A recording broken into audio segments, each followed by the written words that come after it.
ഇന്നലെ സ്കൂളിൽ എക്സാം എഴുതാൻ പോകുമ്പോൾ ആ 4 പെൺകുട്ടികളും ഒരിക്കലും വിചാരിച്ചിട്ടില്ല ഇതെന്റെ അവസാനത്തെ എക്സാം ആയിരിക്കും. ഒരു സ്കൂളിലേക്ക് ഒരുമിച്ച് പോയി അതുപോലെ തിരിച്ച് വീട്ടിലേക്കും ഒരുമിച്ച് നടന്നു പോകുമ്പോൾ ഒരിക്കലും നനച്ചിരിക്കാത്ത മരണം മുന്നിലേക്ക് വരികയാണ്. വളരെ സന്തോഷത്തോടുകൂടി നല്ല ഭക്ഷണമൊക്കെ ഉണ്ടാക്കി കാത്തിരിക്കുന്ന ഉപ്പയുടെ മുമ്പിലേക്ക് പോസ്റ്റ്മോർട്ടം ചെയ്ത് തുന്നിക്കട്ടിയ മയ്യത്താണ് വരുന്നത്. അള്ളാഹു അവർക്ക് കാമിലായ ക്ഷമ അള്ളാഹു നൽകട്ടെ.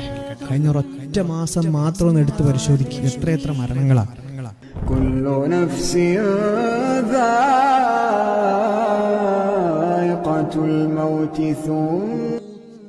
എല്ലാവരും മരണപ്പെടും. അതിന് പ്രായമോ ആരോഗ്യമോ അതല്ലെങ്കിൽ മറ്റു ഓപ്ഷനുകളോ ഒന്നുമല്ല.